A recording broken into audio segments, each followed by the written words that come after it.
Hello everyone, and welcome to a more talky episode of our Langrisser mobile series. Usually we end up playing right away, but today, especially because we just had a new year and we also just rolled and failed for another Rainforest copy, which we didn't get, or one Rainforest copy, I wanted to go over a little bit of what all has happened in this absolutely insane year of Langrisser.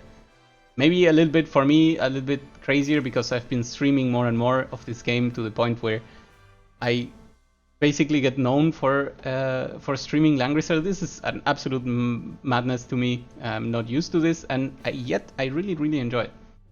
So what things have happened over the year?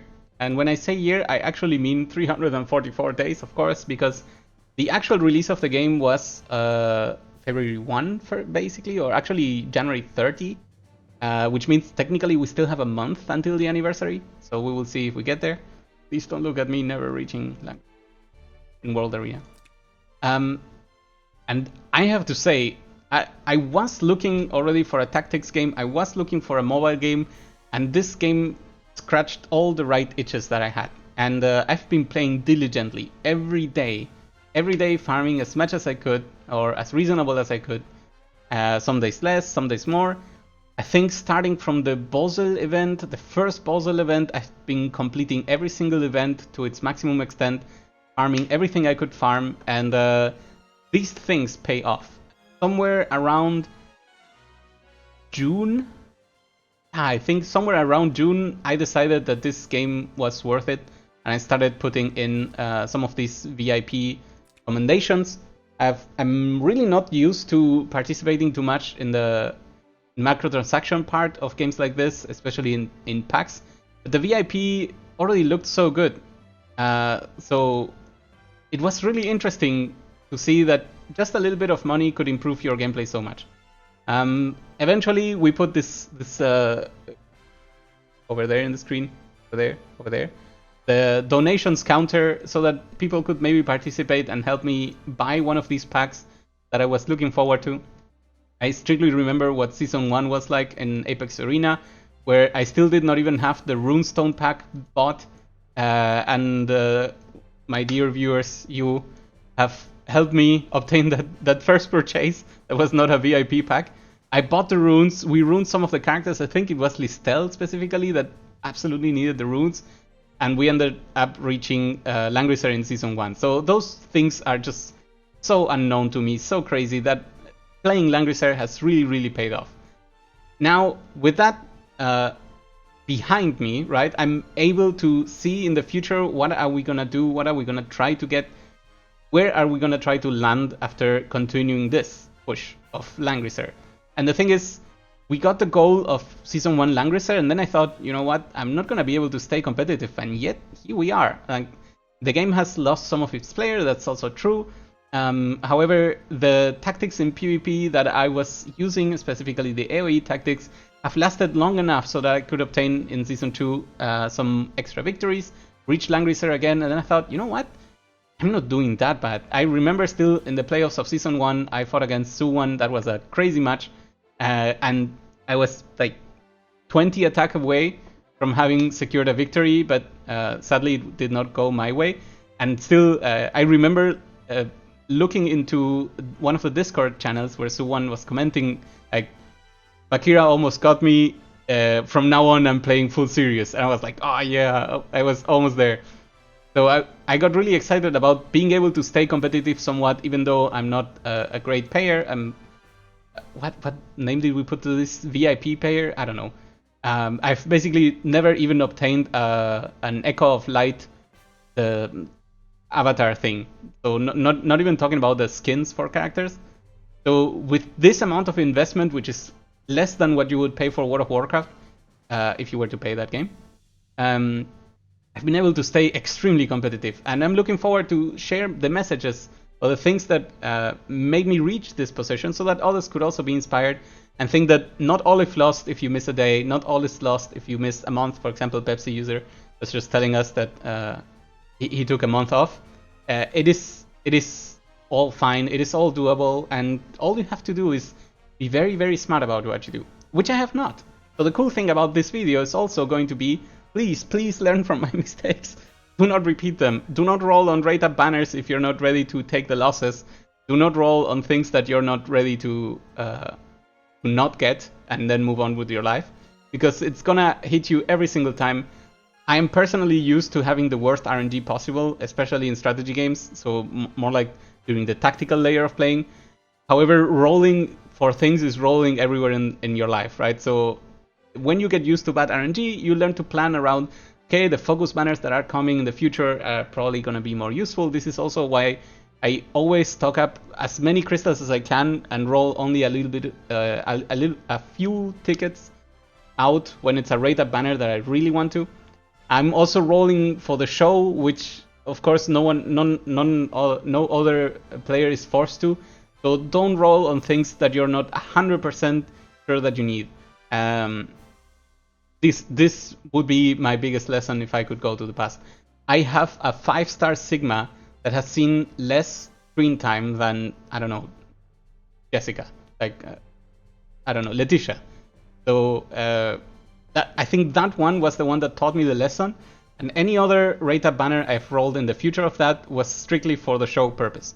I never enjoy the rate-up banners, and my message to you is just don't roll on them. It's better not to roll on them. Maybe roll until the first SSR if you're really inclined to just dab into something, but if not, please take care. However, one entire year of this game has given me a serious amount of heroes, right? I don't have all of them. I think I can go here to check this. Gallery. So I don't have all of this. I don't have Illustrial. I have everyone from 1, everyone from 2, from 3, from 4. I'm already missing 2 very key characters. Weiler, apparently an insane healer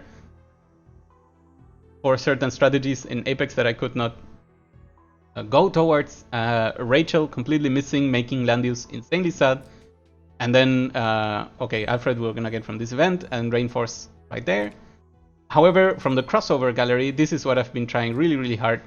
I always roll, even in the rate-up banners, just because I really like these characters, and we got them all. And with those heroes, of course, come a lot of options, right? So we are able to create teams that fit to our playstyle. And what have I been doing lately? I always really wanted to play a Princess team. I thought the idea of the Luna percentage damage faction buff was just insane. And I was kind of correct, because for everything in PvE, boo to all that has Joshua and Ren. So the idea was that using Luna for PvE obviously proved to be amazingly correct. This is also why I tried to prop up everything that is a princess, like princess. My Joshua is 6 stars, even though the power is not high. Please trust me, he hits insanely hard. I also have Sherry over there. My god, why is this so hard? Sherry, where did you go? There. That also reached 6 stars and was very useful at the start of the timeline, like until August, September or so. Then she got swapped out. But the thing is, the princess team was always my goal. However, because of the way I found my units, I started with a glory team. Glory leads nicely into princess. That was not really a problem. And eventually we started putting all our efforts into all the key units that make the Langrisser PvE a lot easier, right? Those are Iaris, Luna, Liana, of course, Leon, everyone with L apparently in this game. Elwin technically has an L. Ledin, that was easy. Somewhere I also have Altemuller. There we go, Altemuller, and I am missing Cherry. Cherry is not part of that, I think. Missing some others. And then, so eventually we got our core team down, right? And PvP was really not my thing. You found a YouTube video, shall study it. Nice. Piano Luna looks nice. Yes, he does. So we started with PvE, right? And I've never been a great PvP player in many games. However, being in contact a lot with Dango, being in contact a lot with the Discord that speaks almost specifically about PvP and has all of the great players. I really, really wanted to play the new mission in the event. Basel listed as a villain. Who is next? Yes, I did play it, Sudork, and I think the next one is actually Loli Basel, but I have no confirmation of this. I know Loli Basel is coming, and the best part about that is spoilers. I'm so sorry. There's a rumor. I have no confirmation of this. But Loli Basel is actually voiced by my only favorite voice actor in Japanese, so that's pretty good. Okay, so eventually we started dabbing into PvP, especially World Arena, and I realized I am terrible at World Arena. Thought Gizarov next because the story event takes us to Yeles. It could be. So World Arena taught me that I have no idea how to play this game. I was always caught off guard. I was always like either too close to the enemy, too far to the enemy. I did not want to invest on the units that were extremely good. Like, for example, my Estelle is still 4 stars, which is disgusting, I have to admit. But, you know, this is it. And then I thought, you know what? There's one thing that we have learned in games, which could maybe not have applied to this one, but luckily it did. Whatever you do with love, you will end up succeeding at. And this is also why I started my Trials team. Trials was coming up. Had just started maybe when I decided to join PvP more seriously. And I realized, you know what? If I put all the effort into it, if I put all my love into it, I'm sure I can make the Trials team work. That's also why I got a full Trials team. If you count like all of them except Angelica. I will be picking Sakura up as well. And currently my Estelle, my Joshua has easily one of the most picked characters, if I could see like a ratio. And then so does Leonhard. Because once Leonhard got stronger, then he was just giving me wins. So these two characters are leading the front line of all of my Apex Arena matches. And if I add Estelle and Sakura in the mix, it's gonna be really, really successful. I did not end up liking Chloe's implementation in this game because Chloe is much better at the resisting side of the battlefield. I am terrible at that because my tanks are really not up to par, and Estelle cannot tank magic. Sadly, she melts towards it. Also cannot even grab magic attacks, so that didn't work out. So I realized maybe Chloe is not for me, and that's when Iris came by, and Iris immediately replaced Chloe in my roster and proved to be amazing. So we have learned to adapt ourselves to what we like.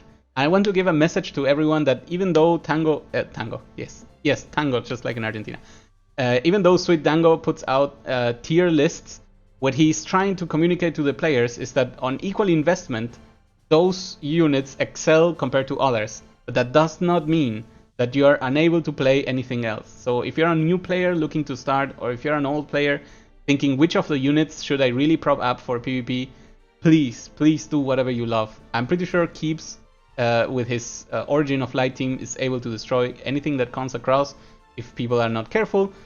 Yes, it's true, if Estelle catches you off guard and destroys your whole team, she's insanely strong and therefore belongs in the higher tiers. If Leonhard in the previous season grabbed you off guard, was destructful. But please remember, enjoy whatever character you love. To be honest, I should went all tanks for PvP like defense. Hey Dorek, you know what? This is the double tank, double healer meta as far as I know, right? Because stalling is right now a very, very strong strategy. So you're still in time. So grab whatever characters you love, whatever characters you think are gonna be fun. For example, I currently am racing Gizarov. Gizarov has one summon that is the only usable summon in the game that can attack, because of course Liana's angel can spell at least. And the thing is, I know I will make it work, so it is fine. Too late now because you follow the meta. No, not the meta. Don't worry, Season 3 will reivindicate you and you will be able to do whatever. I'm pretty sure that the skills that will come, the 3-cost skills, will just change everything. And if they don't, just the ability of using 3 2-point skills is going to change PvP itself again. So that's gonna be amazing. So, grab any character you love. Now, thank you very much, Pepsi user.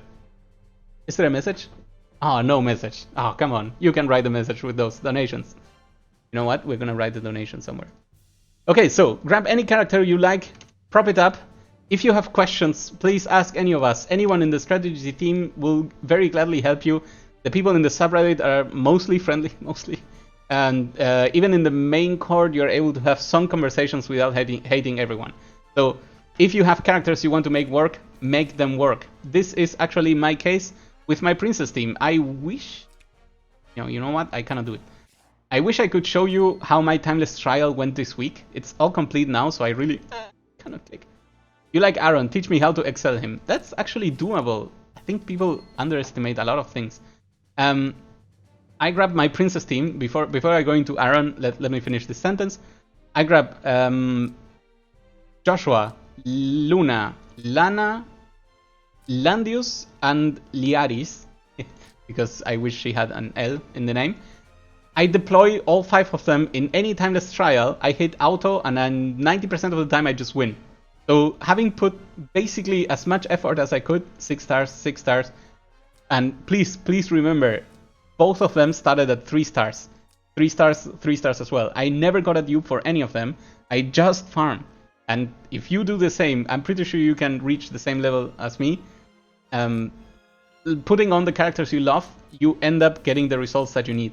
I put these 5 characters almost everywhere that I can deploy a team of 5, and they just win whatever battle. 3 months of farming. Yeah, it is quite some time. That's a strong Tiaris. Yes, actually this is surreal. Like, I have no explanation to why my Tiaris is actually so strong, but hey, that's the case. And until 5 minutes ago, or rather 1 hour, Basel was 69-69, but I ruined it by training my troops. So this unit, like Basel has a conversion of magic defense into intelligence, and Tiaris is still right next to him. It's like, hi guys, I'm right next to it.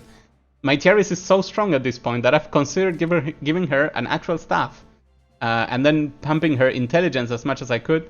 So instead of these, something like the holy ring, have a holy ring next to it, because my Tiaris can actually punch people dead, and that's just insane. Ruin start over account. Oh god. Maybe we can do like... No, that's too much. Wait, 69? No. Ruined. Absolute little knights. Oh no! How? They have the same power. I know, that makes no sense. Hellfire archers. Nope. Could not work out. I have ruined it completely. That is the end of Basel. Hey Pano, how are you doing? So, back to the message.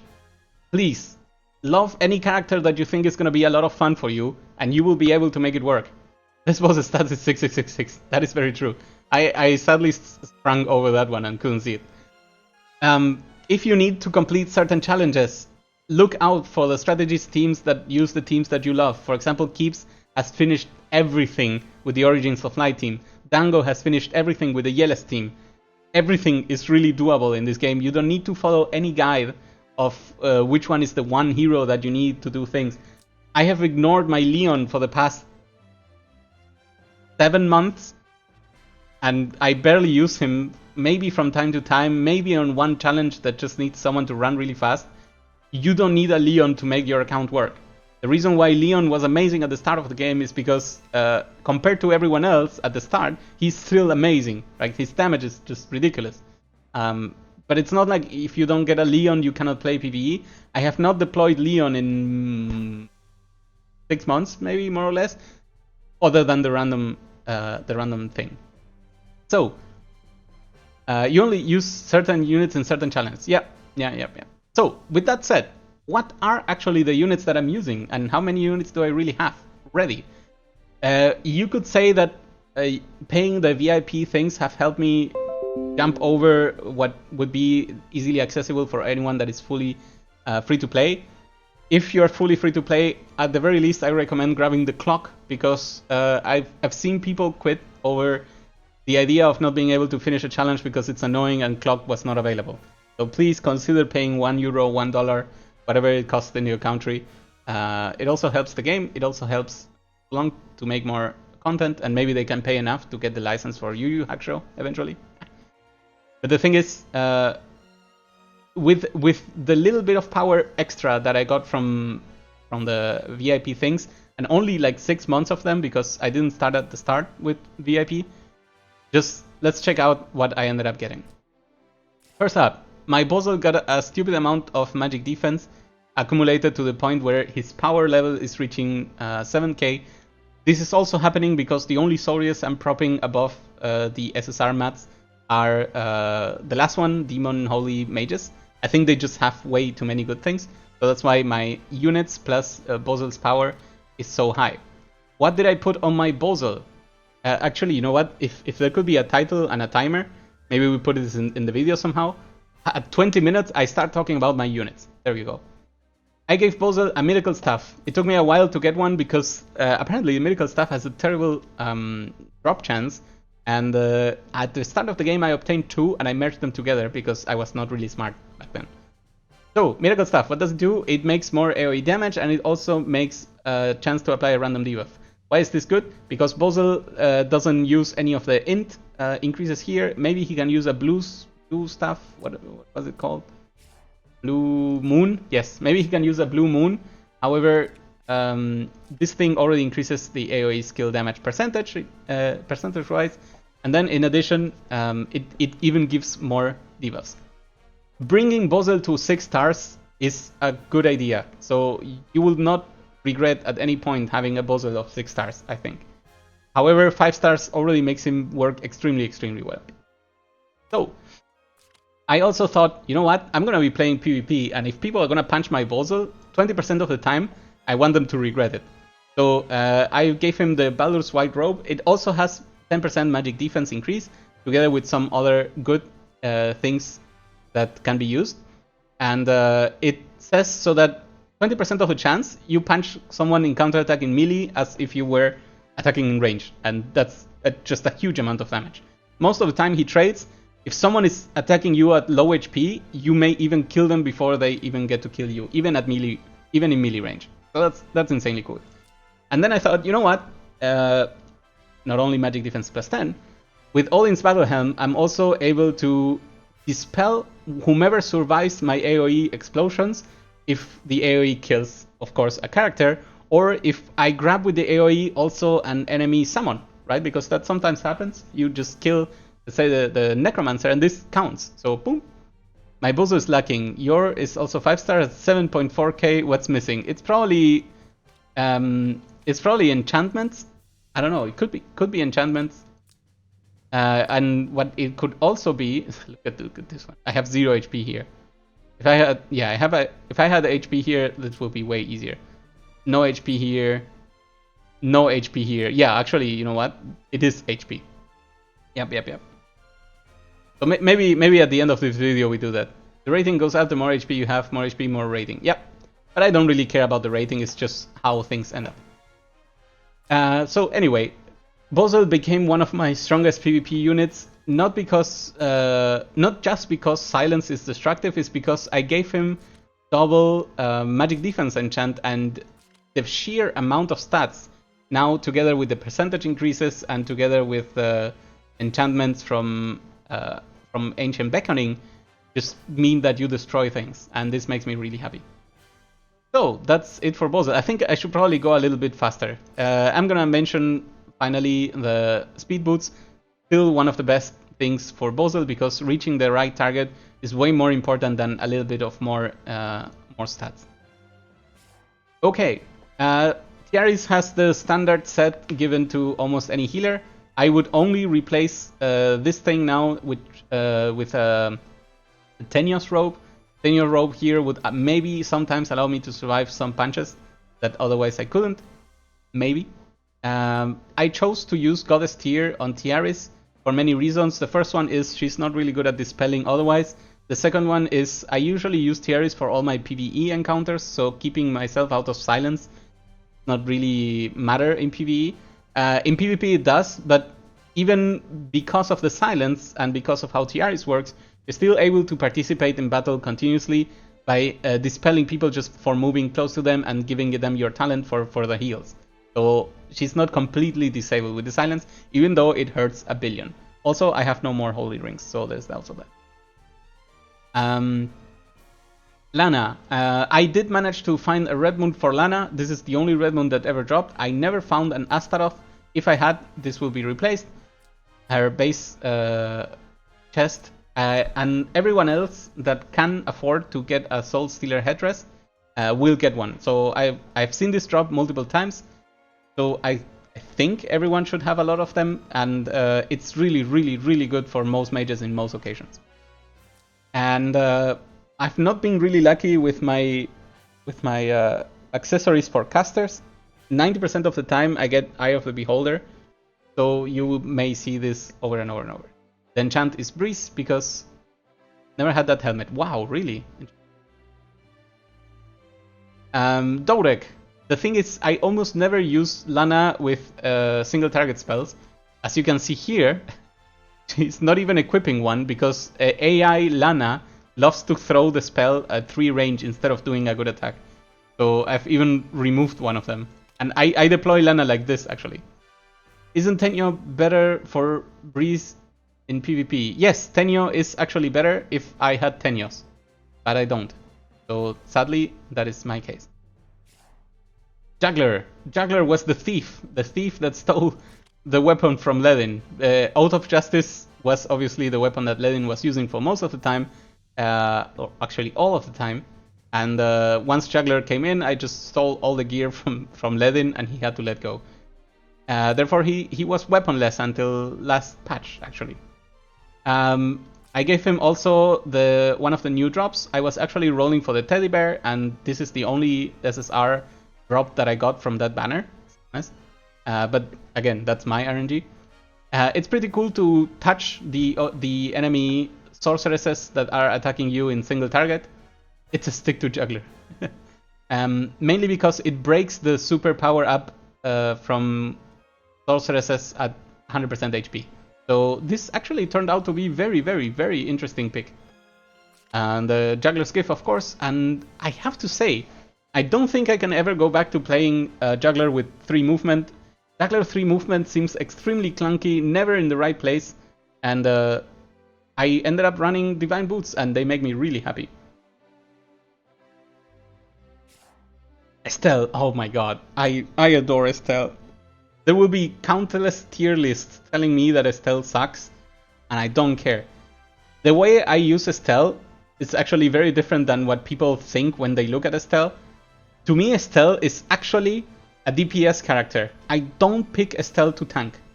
You see them at high tier Apex. Ah, yeah, that's true. So I don't pick Estelle to tank. I think I perceive the tanking of Estelle as a bonus. I never think that she's gonna be the reason why I survive a tank meta push or something like that. Estelle's AoE and capabilities, and if people don't notice this, but it exists right here. Nope. Estelle's innate 10% extra damage for everyone is like having a King's Crown for everyone else. Am I gonna bring Estelle to 6 stars? Yeah, baby. It's just gonna take 10 million more years. The whole of January, if I understand correctly, right? That's 90 shards. I mean, I'm missing 74 shards. If you divide that by 3, it's 20-something days. 25 days. Good math. And the thing is, Estelle punches insanely hard. I know, like, I know there are people that hit harder. I know there are people with better skills. But the way to use Estelle is to act even more aggressive than what the opponent expects. Because, for example, if you're fighting someone that has a Landuse, their tank almost never goes to punch, right? They have to do the faction buff, they have to activate their defense skill, and then on the 3rd turn, maybe they attack. Estelle, turn 1, if the encounter allows it, could just go ahead and punch people. And that's actually what she has to do, right? If you don't kill Estelle, she just Phoenix. And then you're like, well, fuck. And of course, because I love RNG, if Phoenix clocks, you go, well, oh fuck, twice, which is amazing. So what did I give Estelle? Actually, this time the plan worked. I had the same plan for Leonhardt, and it turned out to be garbage. But for Estelle, it was amazing. RNGesus.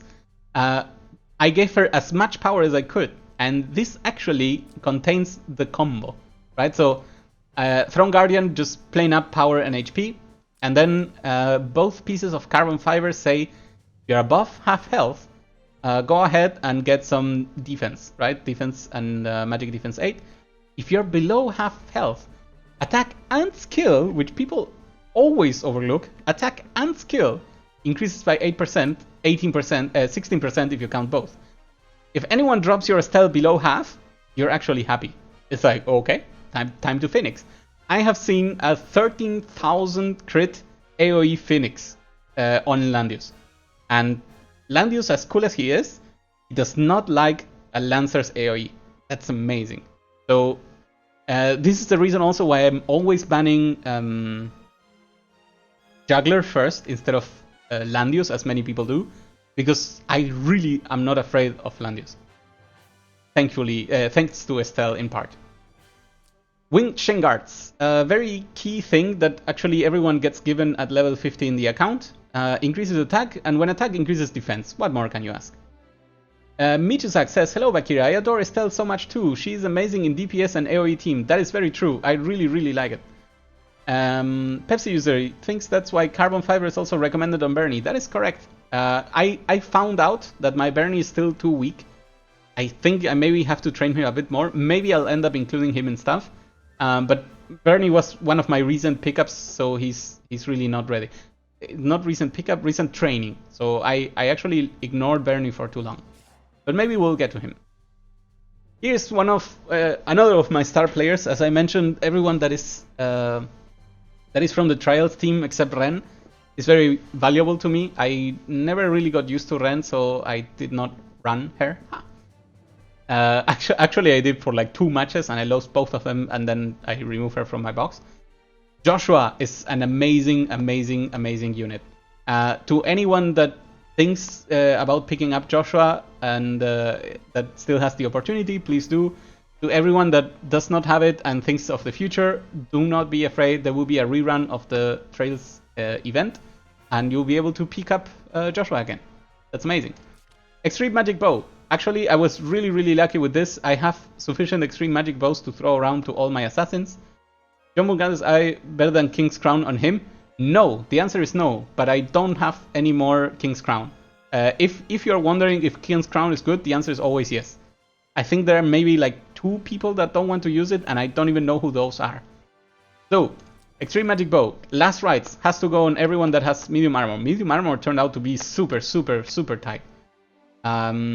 Slayer's Emblem. Why am I using Slayer's Emblem instead of Judges? 2 reasons. 1, I like him surviving by having more HP. 2, this is amazing to get actually extra damage on people that you really want to even lower in its HP. For example, I keep forgetting everything. Yes, Listelle.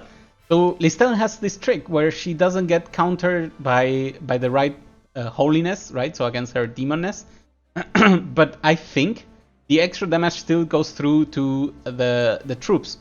I'm not sure. However, it also breaks Lunas apart. I think I can one-shot some Lunas sometimes because this is physical damage. It breaks Varnas apart absolutely. It damages Leons heavily if they're using angels. It is really good. Gemon Guns are better than King's Crown on him? That was the question. I don't know. I think I would use King's Crown just because it's such a good item. The thing is, because of his abilities, Joshua is actually able to run away from the enemy if he needs to.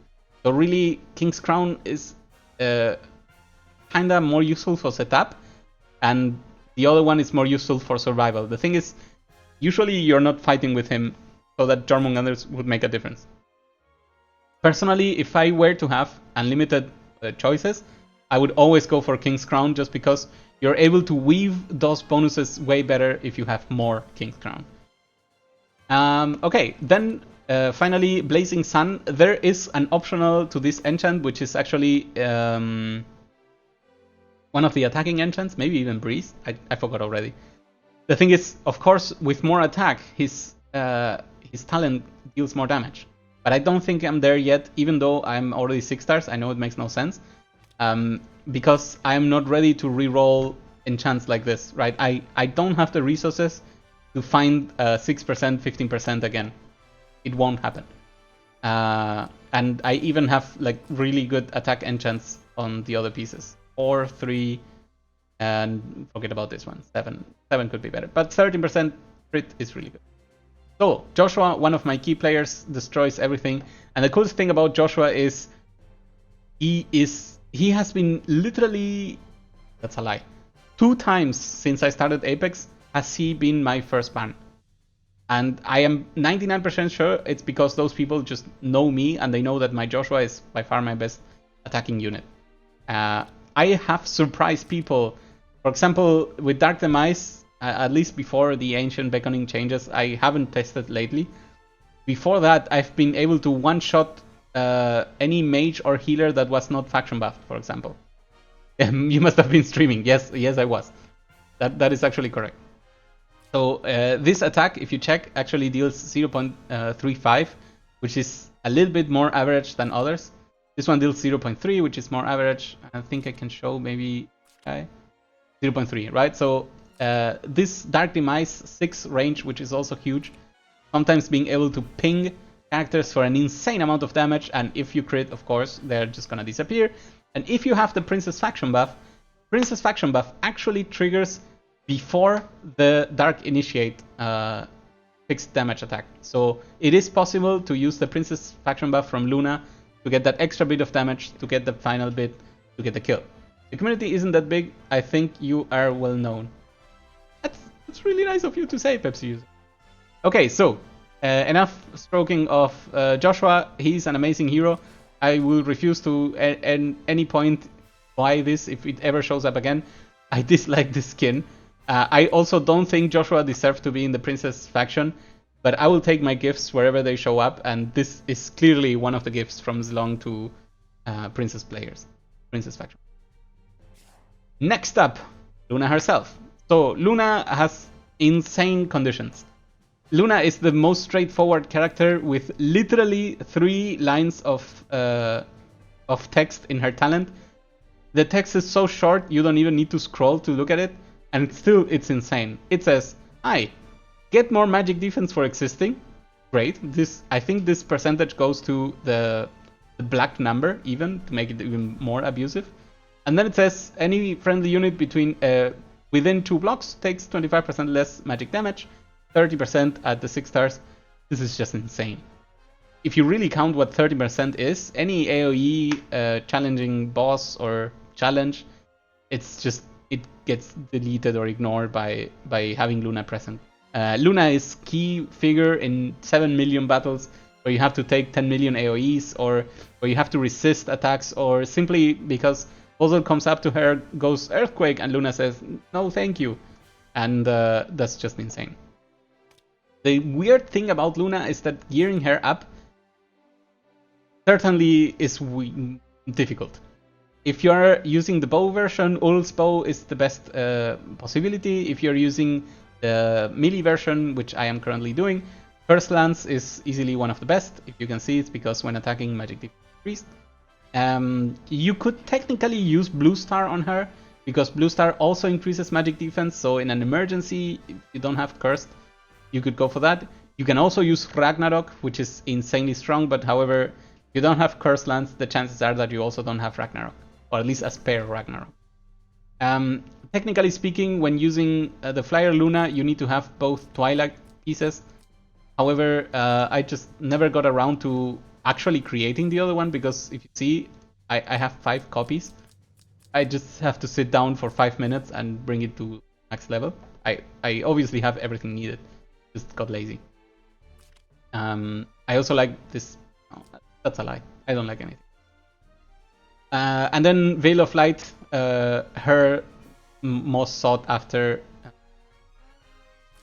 accessory, especially because it also makes her immune to magic defense down. Gives magic defense, makes her immune. This could also go to Basel, but I need my boots on Basel. Leonhardt. What a destructive person. I'm actually bringing my Leonhardt up to 150 as well. I knew this was going to be a disgusting unit simply because of the reports. Veil of Light needs re-enchant. Yeah, you're right. It could actually use a re-enchant. That's very true. Actually, I think this one day I should really just sit down with everyone, maybe even stream it, and redo my entire team's enchants, because I think I have an obscene amount of see what I mean? What I'm talking about? I have an obscene amount of rare enchants to even claim. I'm pretty sure that I have more enchants already like existing, as I mentioned. I never have the will to do it. I even have these stones accumulated and I haven't done anything with them. I think these ones I can actually use because I cannot choose anything, right? Yeah. Good. Oh look, 2 of these. That was bad. Give crystals. Come on, we just rolled on your banner. Give crystals. Okay, let's go back. Leonhard. So, Leonhard, incredibly abusive person, able to reduce his own cooldowns, able to teleport, able to destroy everyone's buffs, able to AoE, able to do everything. If I end up also using Sakura, maybe I give Sakura his sword and I give him Sakura's sword, because I think I got one. Yay, there we go. And with this sword, you're able to dispel 3 buffs and also give 1 debuff when doing the exploding sword. That is just insane. And also, if you keep on doing AoEs, of course, you dispel more and more. Able to stun in AoE. This is literally the only AoE stun in the game, I believe. I'm not correct. No, I think I am correct. Of course, it has a 25% chance, but it doesn't matter. It's just insane. This character alone has brought me all the way to Langrisser in Season 1 and in Season 2. I know there's a lot of work to do around it, so it was not him alone. However, every time I picked Leonhard, my win ratio was probably way higher than in any other case. So people still banning Leonhard turn 1 hurts me, because I kinda count on this type of powerhouses to carry me a little bit. So, where are we at? 1, 2, 3, 4, 5, 6, 7, 8 characters. Okay, all of these 8 are currently in my Apex arena box. However, we have a Leon. And the thing about Leon is that he sits in this extremely weird position where he's stupidly powerful and boring. Like, there's nothing about Leon that is entertaining to me. And what I hate the most is he goes and punches things, right? So I get it. He's insanely strong. He can use angels. We actually went over how cool angels are at the beginning of the game, especially because that investment never goes to waste. Flying also hits water. Water is also amazing for juggler. So there's 10 million good things about Leon. He's as vanilla as his skin, right? So if you think about any normal character that just punches things, Leon comes to mind immediately. His level 70 skill is kind of neat, right? Apparently, he's terrible in PvP anyway. So I really don't know why is that happening, but from what we heard about the Chinese servers testing out his 3C skills, it's just also not so cool. And I am very confused. I guess I will be curious because it looks like the way things were planned for global and for the Chinese servers ended up being very different. But yeah, Leon is very vanilla. However, Leon has an amazing fucking cool figurine. Oh my god. This was actually the reason why I joined the strategy squad. Being able to claim these figurines was just amazing. Elwin seems more like an OG Punchman than Leon. The thing about Elwin is that his 5 cooldown skills are insane, right? So both Frontal Assault and Sword Soul are just crazy. 1000 Hoofs is nice, but it doesn't have the extra additions that, for example, Sword Soul has. I know it reduces movement, blah, but the others just destroy things. Anyway, I had Leon at the start in my Apex Arena box, but I ended up removing him. Clearly he has no AoEs, and my arena box is currently AoE, so he had no more room. However, still an incredibly useful unit for anything PvE related, especially if you're chasing stuff. He works off faction. Leon is the classic vanilla S tier that it's boring. At least to me. I'm sorry if people like Leon, it's all perfectly fine.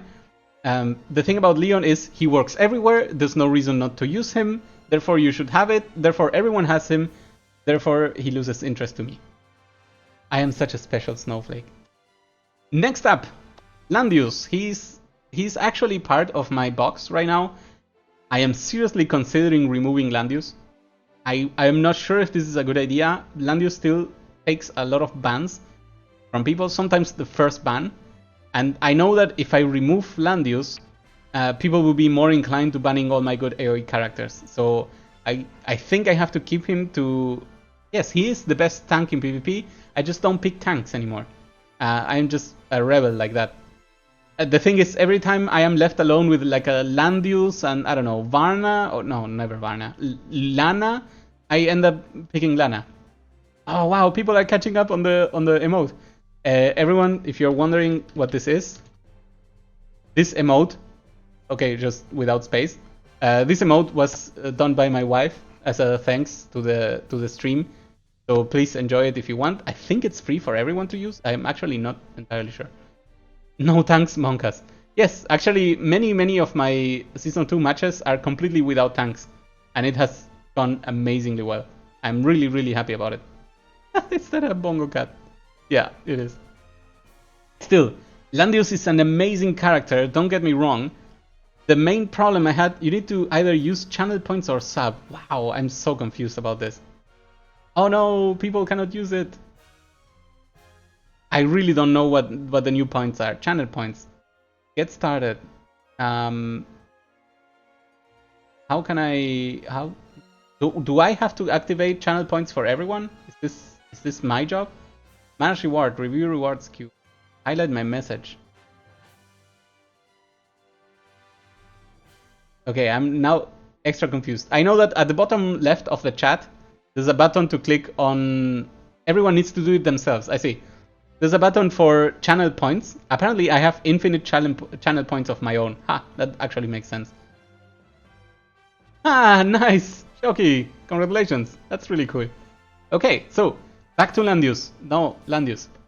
Landuse is an amazing character, do not get me wrong. I think the fact that he can just revive like that he can tank at 2 spaces, affect things at 3 spaces with the AoE aura, that he can also counterattack in 2 spaces away, he faction buffs himself, he's the full package. There's a reason everyone bans Landuse all the time, and there's people with the name ban Landuse even included in their name. Actually, that's Zelda. The thing is, my luck has determined that I would not get Rachel until maybe tomorrow, who knows. And if you look over here, if you look over to the right, my Landuse has garbage attack, because he cannot get the 5th bond without having Rachel. Without Rachel, no 5th bond. Without the 5th bond, you don't have attack, you don't have skill. Like, Omega could bypass his own stuff. That's how bad my Landuse is in comparison to other people Landuses. We'll see, maybe after tomorrow he reivindicates and then I can use him again. Actually below the chat, he's Dennis is also very helpful to the chat. Rachel and Landuse is a good PvP combo, yeah? Yes. Sadly for me, if I get Rachel, it's gonna be a 3 stars Rachel, and I'm not gonna spend the 5 months to bring her to 6 stars to make her great. You still need 2 junks, Juggler and Estelle? Yes, if I remove Landuse, I am obviously keeping Juggler and Estelle, but Estelle is really not a tank. I think the fact that she can take hits for other people should be considered very similar to Bernie's ability to take hits for other people. He's not really a tank. He's a bruiser. You know what? Maybe we need that definition. Estelle and Bernie are both bruisers, and Bernie has the capacity of negating heals, and Estelle has the capacity to negate passives and destroy people's faces, because damn, Estelle hits fucking hard. Actually, doesn't Estelle have the highest AoE damage? Let me double check. 0.4. Oh, God. I call this the stick, and the stick is fucking amazing. So Estelle has literally one of the highest damaging skills in the game. Of course, her attack stat is not the same as others, but yeah, that's just how numbers go. There's some units like Claret or something else that wrecks non-tanking teams. Dorek, that is partially correct. The thing about Claret is that when she kills a target, she doesn't get to act again. So I am not actually that afraid of Claret. Then it says, yes, EQ on Basel is also 0.4. That is actually correct. The thing is, Earthquake does not affect flyers. This is overlooked a million times, and this is very, very important actually. Not only does he deal 0 to Luna, he actually deals 0 to Luna because she flies as well. So that's pretty interesting to know. Overlooked? Maybe I just said the word overlook and I forgot what I was talking about. Okay, back to Landuse. Great character, needs all the bonds. Please don't forget to run. Ground type attacks don't affect flying attacks. Come on, Pokemon. Pano, we are not Pokemons here, right? I guess technically we are. So I find it cute that they did that inclusion. However, sometimes people forget to change Earthquake for Black Hole when trying to attack from a team that holds a lot of flyers. Mind you, people that fly is not the same as flying people, because flying is a symbol. Rachel flies over terrain. People with Sky Archers flying over terrain, and Basel and Estelle also fly. None of those are immune to Earthquake. So it is literally only the symbol. So keep that in mind when you're facing another Estelle, for example. Earthquake works just perfectly fine. The debuffs still get applied to the flyers though, so they still get affected. That is correct, yes, because in this game, 0 damage is actually kinda impossible. That's really, really surprising about this game. Red Infantry, Fire, beats Green Lancer Grass, beats Blue Cavalry Water. Pano, I think they chose that specifically because people are used to this. I don't think they wanted to copy Pokemon. This is just UX research, and it is actually a research well done, right? So if you tell people that they're gonna be using something they're familiar with, people immediately grasp the concepts faster. Next unit, Estelle. I hate Estelle so much. I hate that she warps the battlefield so much. I hate that her abilities are just working out of the gate with almost no investment. I hate everything about Estelle. I almost never pick her, which is also a mistake, but I still have her in the box because she gets banned every single time. I hate being forced to have Estelle, and I hate that she is so fucking good. I think the main problem with Estelle is that she warps the battlefield so easily. If Estelle is there, Doggo becomes useless, Tiaris becomes very, very problematic, Chloe can end up killing her own team, Estelle kills herself with Phoenix. It is just silly, and I despise Estelle. But she's an insanely well done character. He changed the meta by existing because of the heal reverse being a debuff added to the game thanks to her specifically only. Gotta rock that gospel. Yes, that is correct. However, she's so strong. I think Estelle and Basel are the only two people that I have unlocked all 5 classes for. And it really tells that Estelle needs so much help in order to destroy. Also she has 8 billion HP. Mine doesn't, but yes, you're correct. I think if I had these stars, I think I've seen Estelles with like upwards of 18k HP, something ridiculous like this, and that's just stupid. However, it's the reality. You have to face Estelles, and the fact that 2 of her best equipment pieces are SR is just wrong, right? This is not what you would expect of it.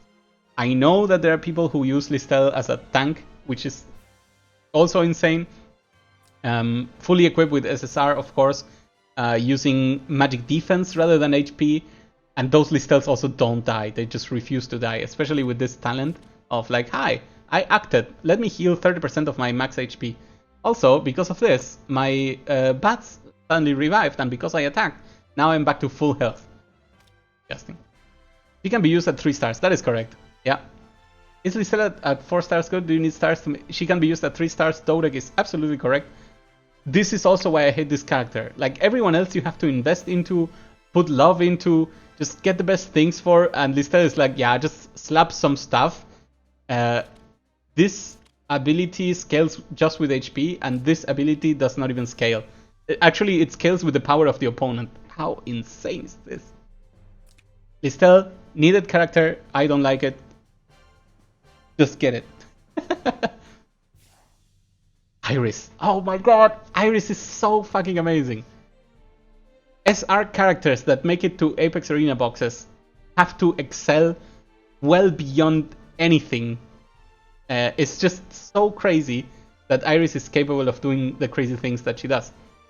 Right now, she doesn't have her crazy ability, which is the Garden of Iris. Iris has an insane power of teleportation, and not only does it apply to herself, she can teleport people out, she can teleport people in. Teleport is good if you're player 1, teleport is amazing if you're player 2. Teleport works everywhere. Teleporting others is so good that people have run Jessica in Apex Arena.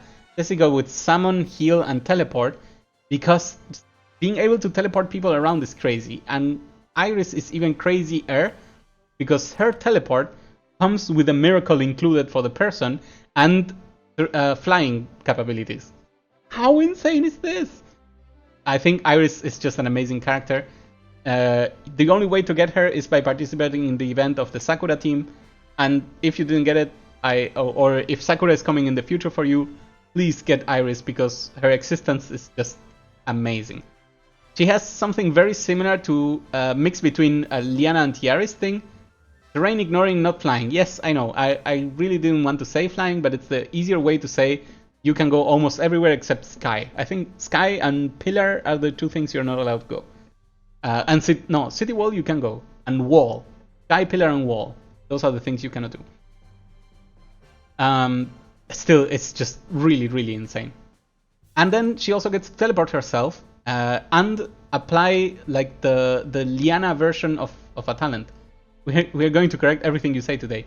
That's good. I actually really like corrections. So if you detect any, please do. However, what's the most amazing thing about Iris? Oh my god. Did I not do this for her? That's so mean of me. Wait, what's going on? Okay. Here. Yes! 4 movement! What the fuck? So, not only are sorceresses... Okay, sorceresses are broken. She can use sorceresses. That's already amazing. Put some int on her now. Okay, I'm being forced by chat. And I'm sorry, YouTube. It's chat that wanted me to do... Oh my god. We have no int. That's why she doesn't have int. How unlucky can I be? Wow, no investment. RIP? Yeah, well, you know what? I hate you all. Dude, no! Oh god, no! Oh god, no! If you're looking for Bakira, it's the guy over there. Please go away. Tomorrow is Horse AB. I really hate this fact. Ah, that's why. Yes, that's why I suck so much on this. What the fuck is this? Oh no! The shame, the shame. I gave her real equipment. Oh god, no, the SR hat. Don't look! Don't look at my Iris!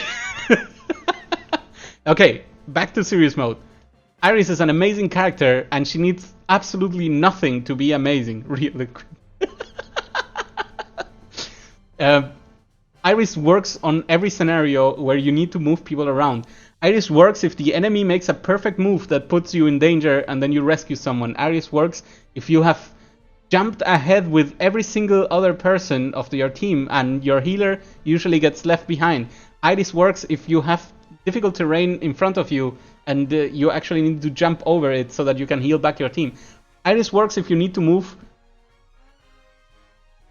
16 spaces and still heal your team, because she can move like 4 forward and then jump a billion and then reach 2 more thanks to her healing. Is your Iris fully bonded? Yes, yes, at the very least I did that. I swear, I swear. You know what? People don't believe me. Be bonded, please. Yes! 96! Yes! I did no Gates of Fate though. Okay, you know what? This is fair. Gates of Fate are very valued. Not my fault. Her downfall for me is low healing. Yes. However, Daurag, please remember, I don't count on any of my units surviving. So the healing is actually not that important to me. These 2 abilities are. She can save herself by jumping 10 billion years away from anyone or into the fray so that she gets in the way of a Leonhard that actually can only move in one direction, but you can put your Iris in front of Leonhard and then he cannot move anymore. Of course, you lose your Iris, but who cares? She already did her job. She probably teleported someone and then put herself in.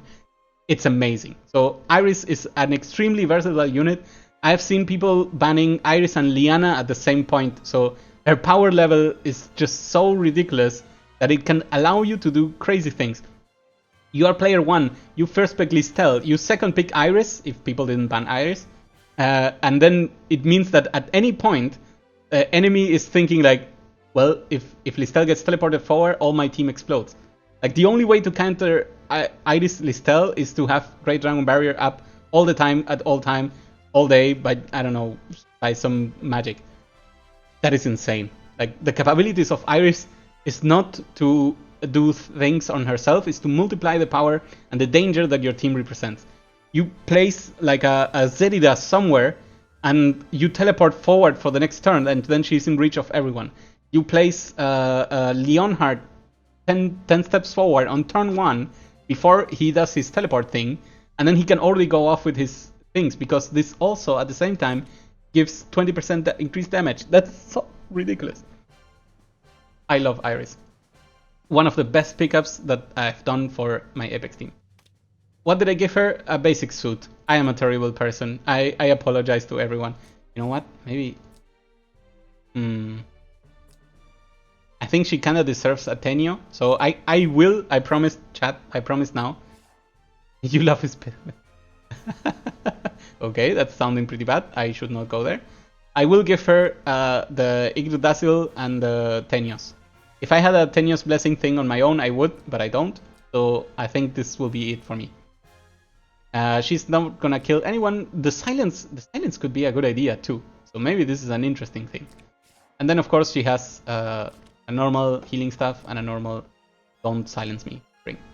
Iris, amazing inclusion. So who's next? Narm. I really don't like Narm. Narm is another extremely default PvE character.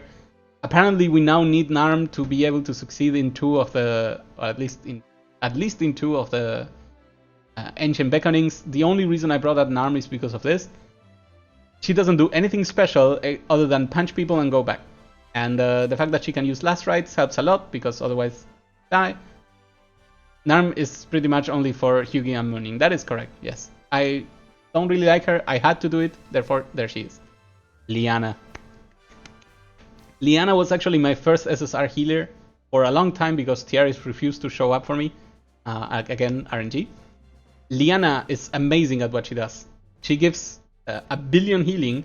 She gives an again, and she even had her own summon to be a shining star in Season 1, and the summon still works in Season 2. The ability to dispel. So the way it works now is that if you have your summon out, and let's say Estelle throws the Mind Bore, and everyone has the bad thing, you use the summon first, you dispel the thing, and then you immediately can act with Liana, which you can use to then heal properly. How insane is that? She's the only healer that's capable of bypassing Listelle's problems. So that's insane.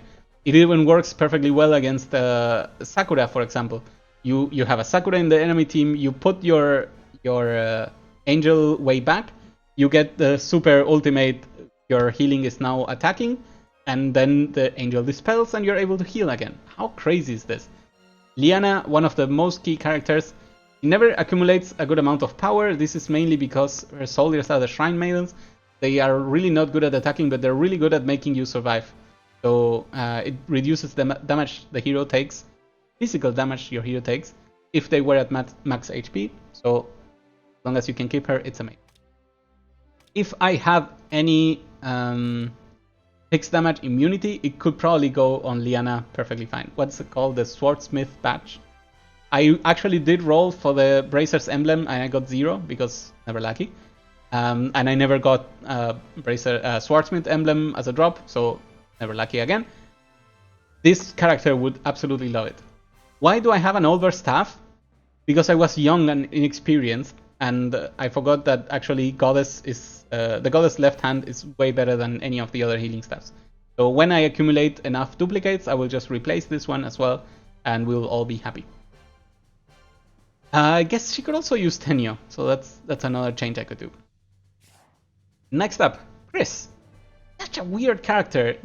Chris had amazing moments for me, and other moments where I thought, why did I even put any effort into this character? I am still considering giving her the runes for her other classes. Chris is such a weird character. Overstuff is really good for boss fights, though, if you don't have Juggler. That is correct. The thing is, I do have Juggler, and I have never had the opportunity to use Overstuff to a good effect. Great for Hyuga and Moonin. Yeah, that could be true. That could be true. Anyway, what does Chris do? She punches things. She punches things really good. How good? She uses Zealots to punch things. Zealots are really good. Before that, she used... I forgot what she used. Zealots are really good. Chris is there to destroy anything that is demon related, and still she is capable of punching things really well. So I gave her a Queen Scepter because she's usually very high health. I gave her some random stuff. Soul Stealer, again mentioned before. And Breeze, she stole a bit of gear from my preparation for Rene, who is now gearless. My Chris is higher power than your Leon. Oh no. Well, it's just a matter of time, don't worry. This comes mainly for the soldiers. So these soldiers are level 10, I believe. Yes, they're level 10. And all my investment in Anikis is in holy things. Holy demon sorcerers. So Chris, very decent. Still no room for Apex Arena for my Chris. I know other people have used her to great extent. Mine is not able to. Invest in Zealot? Yes, there are 2 reasons to invest in Zealots. Actually 3. Julia, I believe, uses Zealots. Right? You know what? I have a Julia.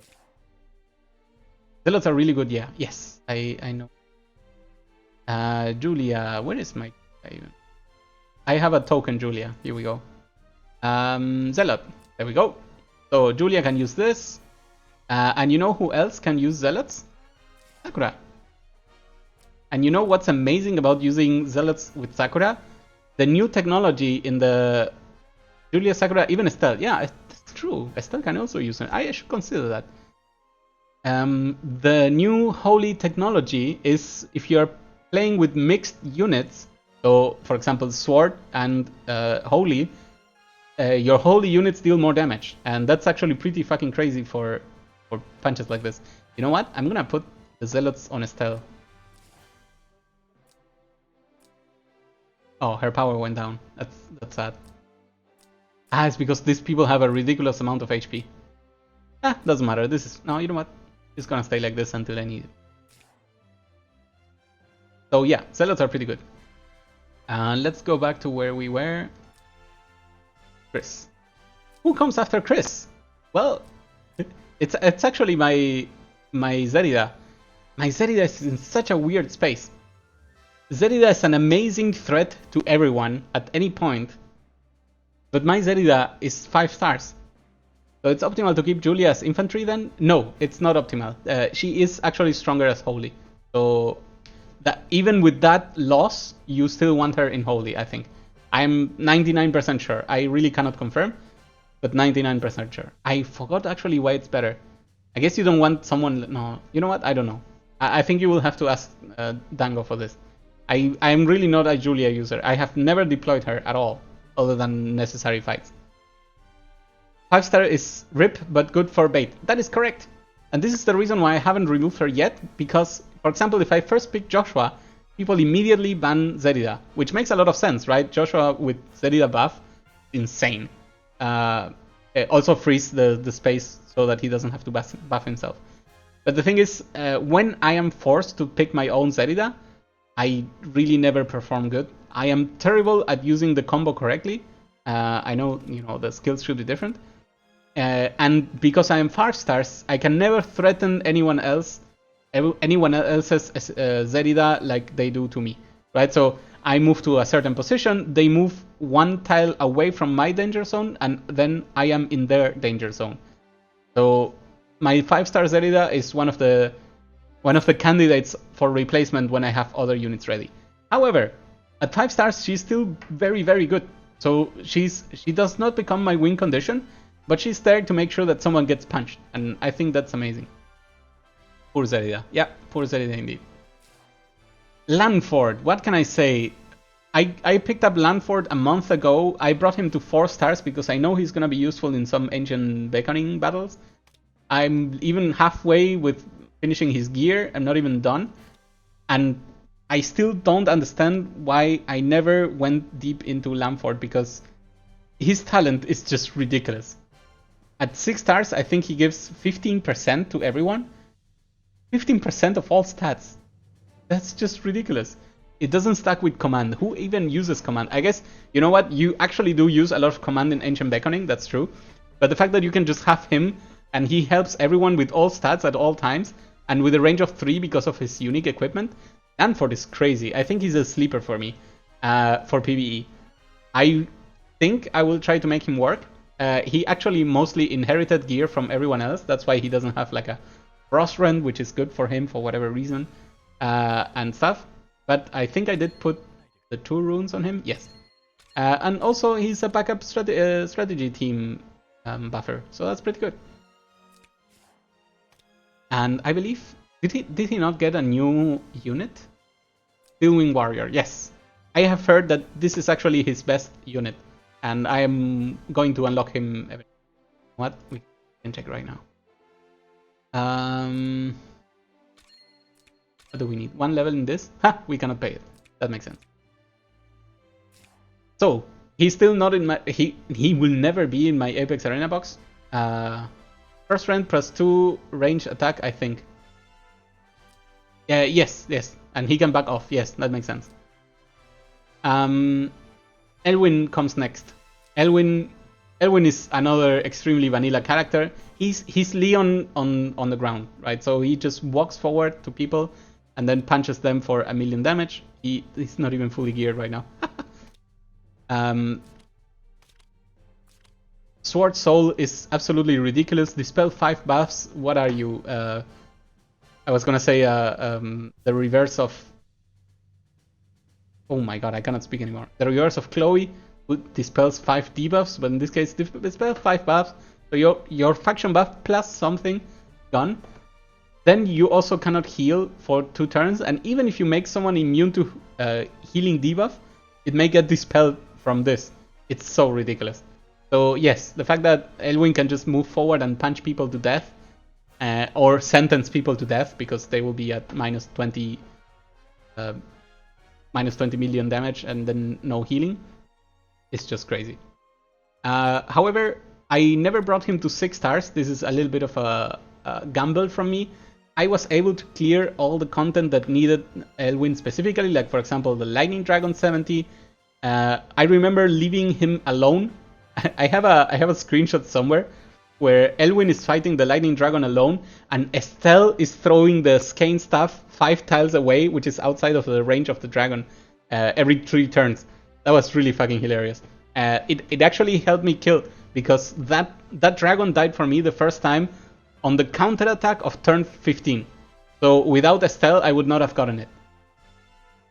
However, Elwyn, insanely default character, insanely useful character, same idea as Leon. You can put Elwyn anywhere and he goes forward, he punches things, he heals himself back to almost full if you got a really good punch in, and then he just goes on. So another really good character to have, best buffer for Glory by far, even though it's better to buff with Ledin so that he can carry 2 skills. That's how good he is. Yeah, the equipment is very default, so I'm not. Rising Star for me. I am actually working on my Gizarov. My Gizarov is close to 5 stars. By close, I mean like 1 month. Yeah, actually. Gizarov is so much fun. It's ridiculous how much fun this character is to me. The problem is, he kinda sucks. Like, he's not really good on his own. But look at this. Bernie, Basel. I really need to bring up my Bernie. Basel, Zerida, Juggler, Lambda if I were to use Lambda, and Julia if I were to use Julia, and Rainforce if I had gotten him in this banner. Sadness. Okay, yeah, these people also exist. These people all can get insanely buffed by this. Hey, you killed someone? Here are all your skills reduced cooldown by 1. Derrida can go like, you know what? Killing blow every turn. Killing blow, killing blow, killing blow. That's just crazy. Basel is like, hey, AoE, AoE. Oh, someone died. Give me my things back. Santa Claus is too OP. When he dies, or when anyone dies also in the mythical team, everyone else gets a cooldown reduction. So Basel goes like, okay, Earthquake, Black Hole, Earthquake, Black Hole. This is really fun, guys. And just things die from this. And then, on top of this, which is already insane, he has a fucking summon. He has the only summon in the game that is worth its salt. My god, this tiny Roboto is so much fun to me. It has everything I love in games. It is usable because, of course, all other summons exist, but they cannot punch anything. This one can punch things. Sometimes it survives attacking certain types of units. I've seen crazy summons surviving crazy things. He can get buffed. He gets permanent buffs that are only available to the summon, like, for example, minus 30% damage taken, or hilarious things like this, +1 range, +1 movement. You upgrade your own summon as you go. And then when he dies, boom, you get another summon. How crazily, insanely cool is that? Not only this, he gets to use, so because he's not that good himself, he gets to use Hellfire Archers, which if he survives battle, these people revive and then deal extra damage, and then your summon gets to move because of the new rules, right? So on crazy situations, let's say you have a summon and Gizarov, you attack with Gizarov, he dies. He summons a summon, you attack with the summon, you attack with the summon, and still the opponent had no chance to react. This all happens within one turn of the new rules of Apex Arena. How fucking cool is this? And just to boot, he has a 5-tile range AoE, just, you know, to throw stuff. Gives one debuff, it's not really that important, but it exists, right? It's cool, it's nice to have it. He also has another one, but it's also, whatever. 036, 036, still good numbers. If I get him to 6 stars, he's just gonna be amazing. Yeah, explaining Omega to people being how cool he is. Yeah, I know that feeling. I think when you like something really hard, you can make anything work. And I'm pretty sure that Gizarov gonna be the case for me in the future. Currently his power sucks. I really need to get him a billion more HP. I'm even considering ruining this class as well, because technically it has a tiny bit of HP and int. This is like super precisely what he needs. So I'm really considering doing this. And then on top of everything else, the summon inherits all the stats of Gizarov. That's just too much fun for me. I just had to do it. There's actually a table. You know what? I'm gonna read out the table to people because this is just too much fun to me.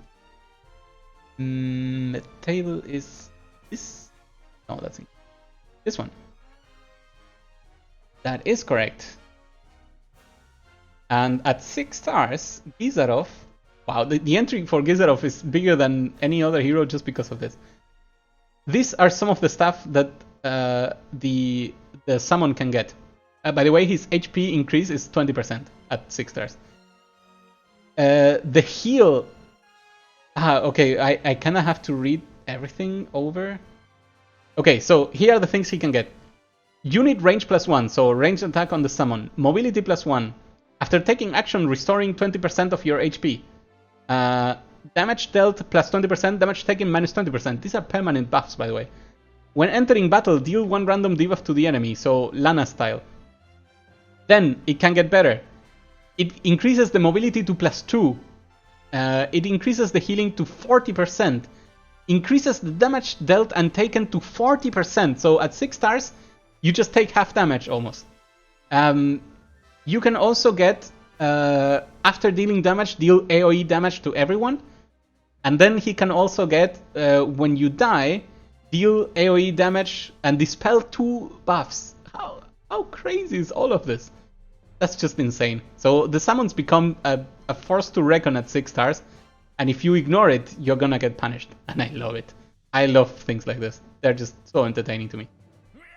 Are you going to fully bond him as well? He is already fully bonded, I believe. Let me double, triple check.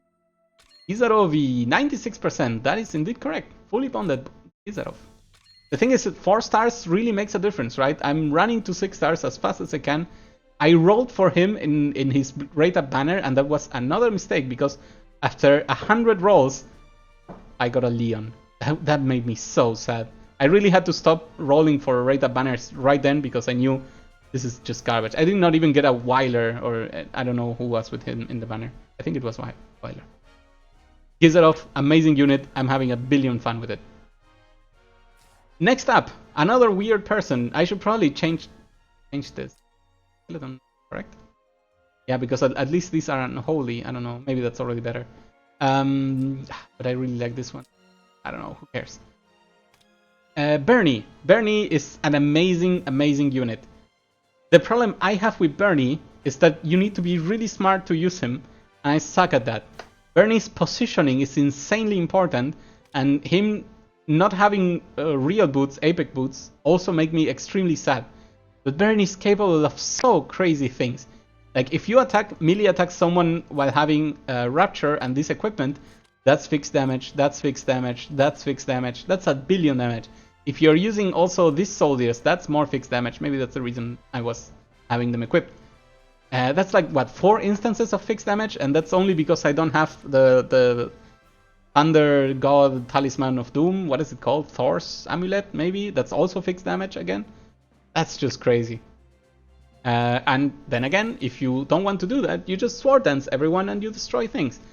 You can absolutely use the Balance Blade specifically for this, because of course, 2 rings of prevent healing is just insane as well. Do you feel your throat dry when you speak a lot? I actually do. That's why I have water nearby at all times. So Bernie is an amazing unit. He does not seem to have a lot of power, but he's actually really powerful if you treat him correctly. This is not the way to treat him correctly. I know that 30 attack looks like a good roll, but it's basically nothing. This is also nothing. This is probably also nothing. 3%, I guess. And this is also nothing. I think I will start thinking about including my Bernie, especially because he's also mythical, and Gizerov and Bernie would be very good friends. In your streams, you always have water near you. Yeah, that's actually really important. After the Gizerov paragraph, he got a very dry throat. I got excited. My bad. Next up, Altemüller. We have equipped our Altemüller, even though I don't use him for PvP. You need to give Bern some love. Yes, I do. Altemüller is another crazy unit that is actually really not that... I don't know. Altemüller is capable of great things. He can tank, he can fly, he can make other people walk through any terrain. He can carry stuff, he's 3 factions, he does everything. I like him. That's it, basically. And because I like him, I ended up equipping him for a tank. The last rights could obviously use more levels. However, he works, right? I don't bring him to the arena, that's why I enchanted like this. He's very decent. He can even use phalanxes, which are obviously the best tanking units in Vault state. I'm currently using him with Vampire Bats. Altemüller works, and therefore I equip him for PvE for certain battles. Sleeper number 2, Varna. My god, is Varna amazing or what? How far am I from 6 stars? A billion years. Varna is such an enabling character, simply because she can spam mass attack at cooldown, right? So you could make it so that no one is without the buff any turn, as long as everyone is alive. Varna is amazing. Varna is insane. I still use Varna in my Apex Arena box. Varna is really good for Fenrir as well. That is very true. Varna is amazing indeed. So, between aim, the most broken AoE in 1000 Arrows. I swear, whomever wrote this AoE deserves to be reviewed in his yearly review of performance, because my god, if you remove any of the 3 things that this ability does, it is still an amazing ability. It's not crazy anymore, but it becomes compatible to others. Look at this. It deals a very decent amount of AoE damage. It's also physical, so anyone with magic resistance, including Luna, gets wrecked. Especially Luna gets wrecked, because it deals additional damage to flyers. So, range 3, span 2... Wait, no, span 3, range 3. Wait, span 3? That's incorrect. 1, 2. Span is 2. Wow, that's a mistake here. Okay, the span is not 3. So it's more like a DK or something like this. Okay, so it also dispels one buff. This could be critical. For example, dispelling the heal from Zerida, the I don't know, the talent, the teleport buff from Leonhard. It could be anything. Spells debuff and 2 CD and go 3 blocks back. Yeah, and go 3 blocks back. And this is the crazy part. You peck someone with Varna, then run away, and you're still fine. So you end up 6 tiles away from the people you attacked. Decay is also 3. Ah, interesting. It's 3, so it's correct. Right, because one block is like one person, 2 blocks is adjacent, 3 blocks is 2 range. Okay, I understand now. Black hole is 4. My god. Tooltips are weird. Thank you for the correction. Okay, so Varna has crazy abilities already. If you want for PvE, you can end up using Wind Pressure and Wind Whisper as well, just to increase the amount of stupid AoE you deal. I don't recommend this, but you can. The fact that you can is also crazy. If you upgrade her on the second Ranger class, she's able to bring Defense Support L, which triggers on using aim as well, so that's also crazy for certain PvE bosses, encounters, or things that she needs. And then, okay, soldiers are vampire bats, whatever. And then, with the right equipment, she is also fucking insane. King's Crown. King's Crown triggering twice almost every turn, or every other turn actually. Plus this talent that increases the AoE damage of everyone. You're basically giving people faction buff on everything that matters. For example, you go next to Leonhard and you say, okay, here's Mass Attack. Mass Attack is also immunity to silence. That's just crazy. Immunity to silence, Mass Attack. So attack the same amount of a faction buff. And then AoE damage increased by 20%, which is basically the same faction buff as Joshua's one. Of course, if you have Joshua's faction buff on top, that's just becoming disgustingly insane. But all of these things combined together with King's Crown, you're giving someone 20% extra attack, 20% extra damage, 20% extra AoE damage, and you know what, that's enough. Immunity to silence, just because, why not? I have seen people try to silence everyone with with Basel after she dropped a mass attack, and then be like, oh, why does it say immune? It's just insane. Joshua buff King's Crown Varna talent, that's 60% plus AoE. That is correct. That Michuzak, it deletes people in PvP. Like, I understand that people think that you can take AoEs now better because of the ancient beckoning things. You can still get destroyed in 2 AoEs in that case instead of just 1. It is just insane. Never knew it made people immune to silence. Ah, see? It teaches someone every day. One second, please. I got a message. Need to check if it's from the wife.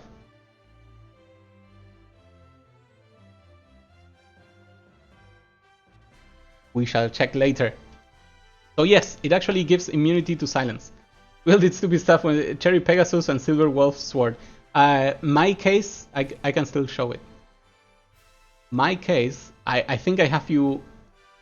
Okay, your guys are units that you use, but mine is Ninja Sonia. Why did I do this? Why did I think this was a good idea? I know that if I ever use Sonia, this is still good, right? Because ninjutsu alone is amazing. But why? Why did I think this was a good idea? I must have had like 2 weeks into the game. I have no clue what I was doing. If you went Kevin the Assassin, yeah. Yep. Okay, so we are back to Varna. So, Varna, amazing unit. If you are decided to stay with the AoE meta like I did, Varna has to be in your box. And if not, Varna is still an amazing unit that you can use at any point. Cavalry Elwin at the start, oh god. That hurts. You know what? No, you end up using that ability, so that's not too bad. Ledin. Ledin was the go-to tank immediately at any point. What were we thinking, honestly? I have disenchanted Athenios headdress because I needed the dust. So don't remind me of first month me. That was so bad. Damn. Yep. That is indeed correct. Okay, so Ledin absolutely destroys any early PvE content. Anything up to like September, Ledin can just go to and be like, yeah, just counter attack me. It's gonna be fine. And if you pair Ledin with Tiaris, then just things melt immediately from whatever they're doing. So Ledin, an insane unit. He's not very vanilla because of this double counterattack thing. Becomes really interesting, but he gets quickly left behind because he cannot punch things that are far away. What you said beats mine. I ordered Veil of Light when I need it for Luna. Oh, yeah. I mean, Veil of Light drops, but Tenios never drops again. Someone needs to make a meme box with Cavalry, Elwyn, Swarmsman, Leon, and such. That's gonna confuse people for sure, and then they're gonna die because base stats in those classes are so bad. Olivier. I really wanted Olivier to work. Olivier did not deliver what I needed, and what can I say? I think Olivier is an amazing unit, which could totally use the extra stats of being SR, and then he would be what is needed. But the thing is, I don't think Ulrus Bow was the correct choice for me. I don't think Olivier can deliver the damage that I need, but all of his things are on point. Excitation is an amazing skill. Your Olivier is really weak for having that equipment. I don't think he has the bonds. I think I didn't bond him entirely. This is why his stats are bad. Maybe even the enchants are bad. What is this 14% attack doing here? Forget what I said. I don't know what I'm talking about. 5% attack? 3% attack? What is this garbage? I don't understand. I don't know. If anyone knows a proper power, anyway. But anyway, you see, I have insane power stats, and the super AoE of Doom, which by the way is amazing. 5 blocks is an insane range, by the way. It's basically Heaven's Sanction. Like, Olivier has all the right things completely, right? Even the Sky Archers, and he still doesn't work. He even gives damage reduction as a talent, and he still doesn't work. My heart got broken by this. Counter to Leonhard. Yes, that is correct, but would you really use a unit like this to counter one unit of the opponent? It's really a hard trade-off. I tried to use him once. It did not work out for me. I'm a little bit sad, but it's done. He's still incredibly useful for Sleipnir, if I am correct. So that is pretty cool. And I think that's it. Starting from here, everyone has just average gear. I'm not using them in any particular way, shape, or form other than auto battle in guild battles. Actually, I do that a lot. I think this is still a huge amount of units. That's 1, 2, 3, 4, 5, 6, 7, 8, 12, 16, 20, 24 units. My Cherry, poor Cherry. Cherry lost all her gear to Varna. Cherry was amazing at the start of the game. I thought the inclusion of Cherry was just insane for any new player in that level 5 event. I brought her to 6 stars, and Cherry is my biggest regret. Cherry is amazing, and you have to put these stars somewhere else. Just don't bother bringing Cherry to 6 stars. She delivers at 6 stars too, until the point where you start meeting every tank, and then every tank can just survive Cherry, and there's nothing you can do against it. Your Cherry dies, and the whole point is gone. I even ruined Cherry fully? No, not fully. Okay. Yeah, who even needs this? And it did not work out even with the additional skills. So I am super sad about Cherry. She brought me forward a lot of times, and of course having a glory team at the start made it easier. And I have not deployed Cherry with gear, so intentionally with gear, in 4 or 5 months. It broke my heart. She even was my first hard bond, my first full hard bond, full of regrets. But the thing is, for all of those months, her and Leon were just destroying PvE content for me. Between, of course, the flying movement of Cherry and the attack again, and Leon being able to move 8 spaces to just destroy everything. It was really cool, and now I regret it. The same goes for rolling for this Sigma. I have not even done his Gates of Fate. I got 5 copies of Sigma trying to get 1 Lambda, so that on the next focus banner I could get Rachel 100%. I did not get a Lambda. I got Lambda in that focus banner. I still don't have Rachel. I rolled so much on this banner that I didn't consider quitting, but I certainly stopped loving RNG for a while. Sigma, another crazy unit that I gave runes to. I tried to make him work. There were some really good times that Sigma got me out of a bind in PvP, but he never cut it. He was never my victory condition. People ignore Sigma to the point where he gave me the win just because he was casually there. Like for example, I had Sigma in Suwan's match, and he did absolutely nothing. With the stun, he was literally never even attacked or anything. Sigma did nothing the entire match that led me to the victory, or to a victory.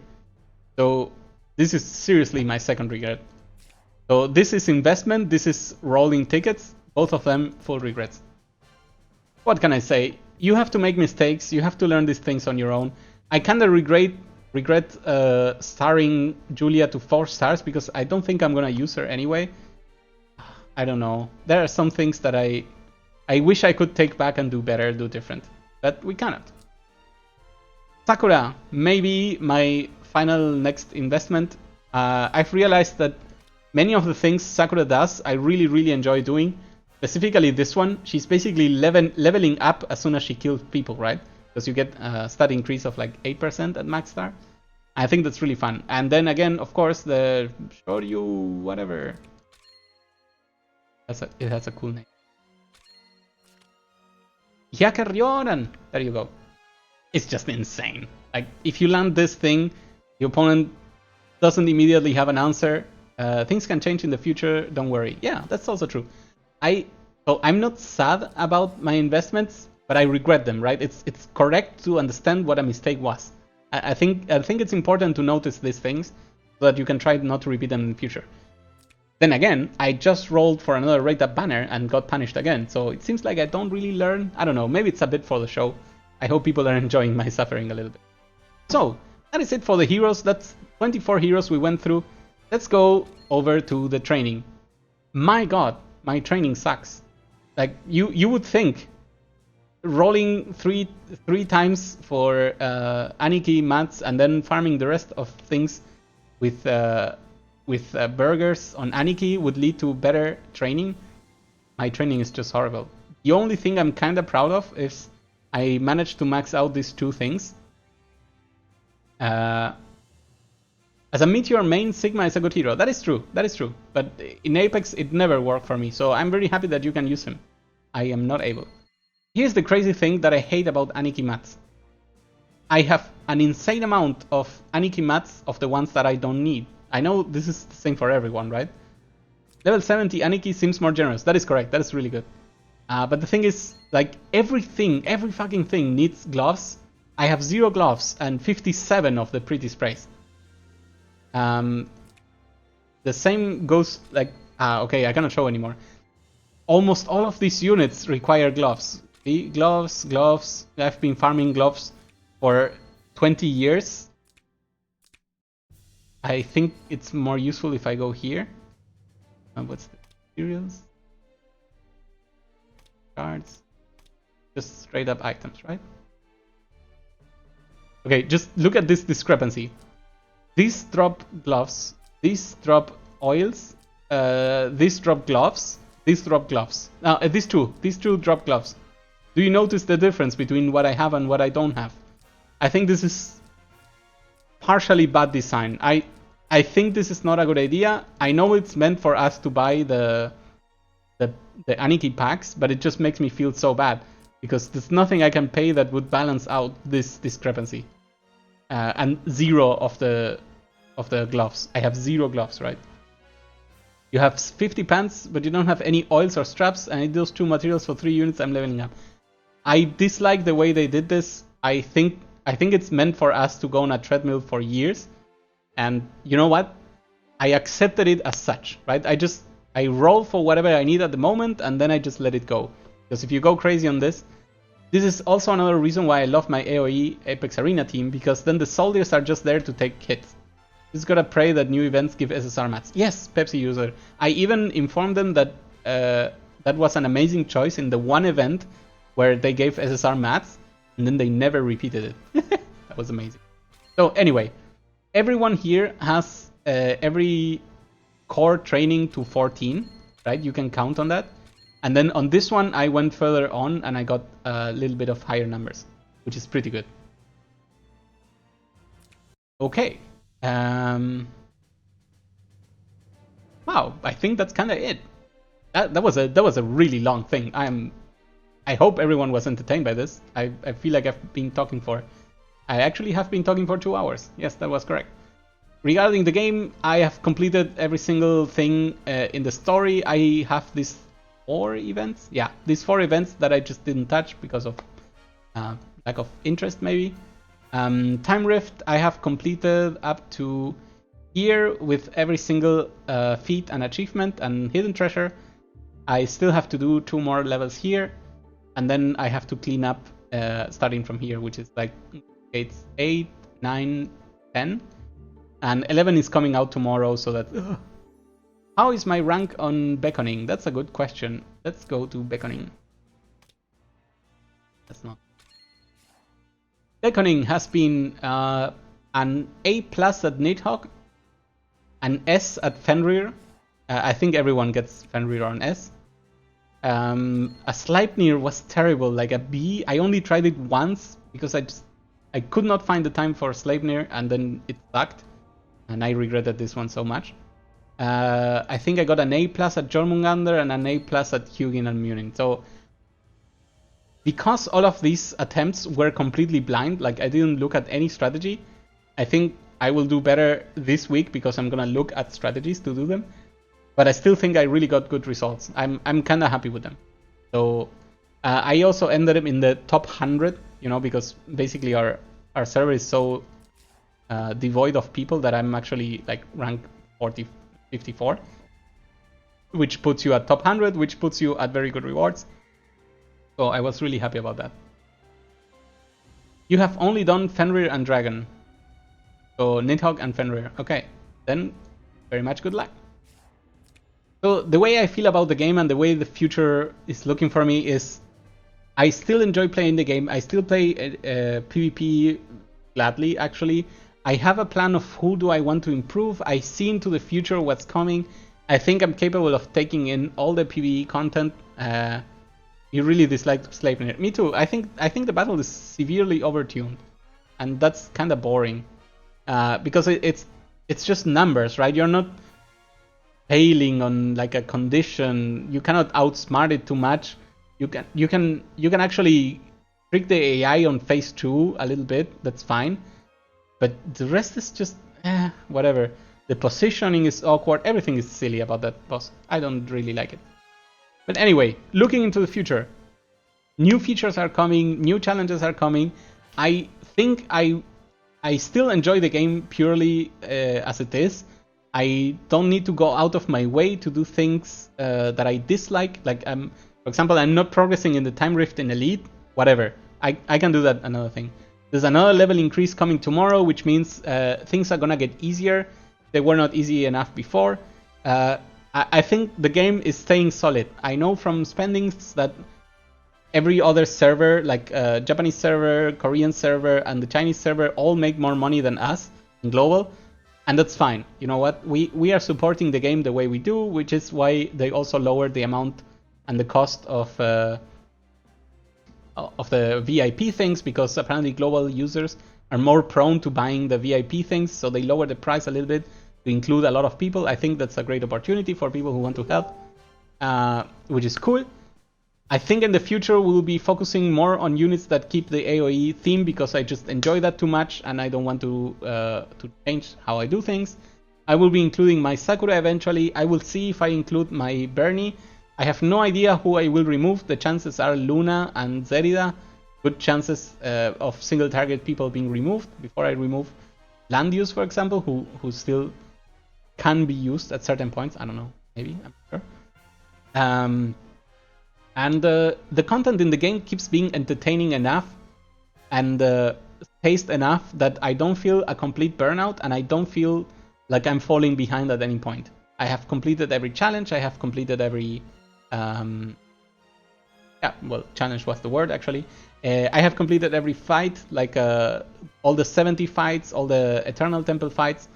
I feel like I can take on the challenges at the rhythm that I'm going, which is great for a game that feels like it will punish you severely if you fall behind, but somehow I still keep up. So the investment that I put into this game is enough, sufficient, and actually very satisfactory towards keeping me in the, I'm gonna say, top ranks in the world sense, right? What is my position? Like top 40, 50, 60, top 33, right? I'm not Dango. This is clear to everyone. I still have to fight Dango. Actually, we thought about this many times. Dango being second. Holy shit! Nice, Dango. Go represent us. Yeah. Thanks for keeping the game alive single-handedly. Obviously, it's me. Obviously. You remember Dokkan took like 2 years for simple quality of life. Yeah, that is very true. And the fact that we have this extremely cool channel towards to Zlong, so that we can talk to them about stuff that we feel is wrong in the game. It feels really connected. Like, I don't know if people have noticed, but whenever problems arose, we of the strategy squad were able to send a direct message to them to say, "Hi, things are exploding. Please answer something about this." And usually we got an answer within minutes or within hours, or back when the weekday was going. So I think there are many good things coming for us in the game, and I feel like we're always. Sometimes feel you're talking to a brick wall though. Customer support is not the same challenge that we have, so not the same channel. So please remember that if you find this a specific problem we should talk about, we have a back channel to talk to Slong directly. That's super cool. Okay, we don't talk to the developers directly. We talk to certain people that can carry the message better for us. And I find that super useful. It was useful when the Apex Arena debacle came. Remember the time, like, Sunday is out, what is going on? Or when people were going crazy about the Yu Yu Hakusho thing that was not showing up, we were able to clarify things very quickly and help drown the rumors a little bit before they went insane. The game is dying, the game is blah. I find that we have a very specific role here in the strategy squad to try to help people, and I feel like we're doing it. I feel like, I don't know, the guides from Nitro are just insanely well detailed. The PvP content from Dango is just super on point all the time. I really like what we're doing here, and I hope you people are enjoying it too. Like, you all and I, we are basically the same, right? We're just players. We love playing the game. Only 6-star strategists can carry this game. Oh god. We're players just like you, right? We basically do the same dailies. We do the same things. We pay for the same events. We use the stamina in the same amount. I just, like, yesterday got to level 62. We are just the same as everyone else. And the fact that we have this extra layer of helping everyone else incentivizes us more to try to help. So I am still enjoying this game. I hope to stay strong for more future content to come. I never know. Hey, we don't get free figures, right? We work for this. But yeah, they're pretty fucking cool. I know that people eventually leave games. I know that games die eventually. But it's still really, really cool that we can enjoy this game 1 year in. The year is... Okay, it's ending at the end of January, so we can enjoy the game 11 months in. And I don't think there's many games that can say this, right? The fact that it's still staying strong, that we got all the support that we mostly wanted. There were some mistakes, there were some miscommunications, whatnot. What game has gone without problems, right? And the fact that this game still remains one of the strongest tactics games in the mobile game genre. I have never seen anything as deep as this, including Fire Emblem Heroes. Should I not speak about this? Including other games that use strategy and certainly did not see its strength in the tactics as much as this game. There are more popular games. There are games that do things differently. That's perfectly fine. The fact that the strategy in this game allows you to overcome challenges like insanely good is just super cool. The only thing that would be better for me would be an XCOM type of game. I'm still looking forward for the day where someone comes up with that. We will see if that happens one day. In the meantime, Langrisser is one of the games I enjoy playing the most. I log in daily, right? So even though I'm not streaming daily, I play it daily. I complete all the dailies. Haha, it's fun. Speaking of, I should claim this. And I plan to stay strong. I plan to enjoy the game, continue to enjoy it with you. If you think there's something in particular that you would like to see, don't feel afraid to contact me. I am available in Discord. I'm available in Twitter now. What am I doing? I have no idea. But the thing is, you're always able to contact any one of us content creators because we're always there in the game, right? We're always ready to answer some questions. I still go to the subreddit. I answer some of the daily questions that people have. I think the community in this game is really interesting. It's amazing. I've gotten to know some of the viewers that keep showing up in chat time and time again. Thank you all very much. Those that are right now there. And the fact that it brings people a little bit closer, keeps the game as enjoyable as it was on the first days as well. So thank you all very much for joining. I hope it's online 24/7. You know what? You can try. There's a time where I'm sleeping, but usually it's different times than the other strategies team. So, you know, just write a message. We're always happy to answer. And if we don't answer immediately, we'll answer later. And the fact is that having you there made the game more enjoyable for me too, right? So this is one of the type of games where if you don't get to share anything with anyone else, you are basically grinding against the machine. Might as well play a clicker game, right? So, and the fact that you are all there for me or help me through questions or through moments like when we reached Langrisser last 2 weeks ago, when we reached Langrisser in Season 1, sharing those moments with all of you has been a lot of fun. And I plan to do more. I plan to keep moving forward. I don't think I want to like try to double down on things that other streamers do. Like I can never beat Nitro's guides, right? So I'm not even gonna try to go that way. But I think I provide a different content by having the more natural approach to things. The more how would a player has not read any of the guides face any of these challenges? Because let's face it, right? When the Chinese players first meet any new encounter, they just don't have any video to turn to. So I want to show at least the experience of how does it feel to do it like this. Maybe you did it as well. Maybe you want to compare what you did with what I do, and maybe you just want to hang out, chat for a while, and see what's going on the new year, on hopefully holiday for a lot of people, and see what's up. Because sometimes you just want to share a little bit of gaming with other people who are doing it as well. So I'm gonna take a break now. Thank you all very, very, very much for having joined me for this basically monologue of 2 hours. And thanks to all of you that have dropped at least a line so that I could say something to answer to someone. And we will see what we do. Oh my god, the cat icon is showing up again.